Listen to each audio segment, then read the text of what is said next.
Over the past few weeks, a former president and a number of former government ministers within the main opposition party have been called up for questioning by the Special Organized Crime Unit of the Guyana Police Force. This has been in relation to a massive probe which the new administration started into the operations of the often controversial National Industrial and Commercial Investments Limited, NISIL. During his weekly press conference earlier today, General Secretary of the People's Progressive Party Civic, Clement Rohee, was quick to distance himself from these investigations.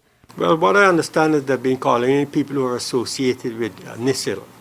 I've had no association with NISIL, either as Minister of Foreign Affairs, Minister of Foreign Trade, Minister of Home Affairs. The Financial Investigation Agency has called in former President and Prime Minister Samuel Hines, former Housing and Tourism Minister Irfan Ali, the party's Chief Whip and former Home Affairs Minister Gail Teixeira, along with Member of Parliament Nigel Dharamlal.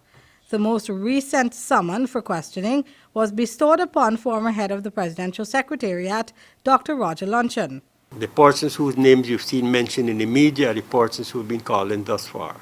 Former Auditor General Anand Gulsaran has declared that his audits into the operations of NISIL has found a number of damning pieces of evidence that point to the questionable way in which the government's holding company for assets, NISIL, was being run. This is not too pleasing to Rohee, who indicated to reporters that he is far from being impressed with the way the investigations are ongoing. It seems to be a lot of rigmarole, taking place in respect of the current investigations and line of persons being invited for questioning or to give statements or whatever. Rohee went on to question Gulsaran's ties to the Special Organized Crime Unit.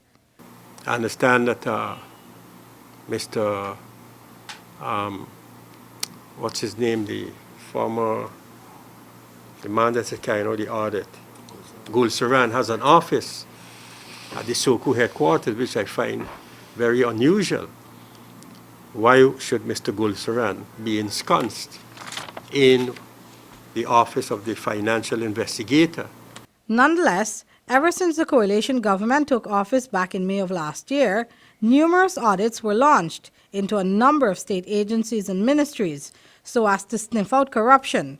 In some instances, like the one involving NISIL, government had moved to call in the police to investigate the matter. Rehanna Ahmad, Safe TV2 Headline News.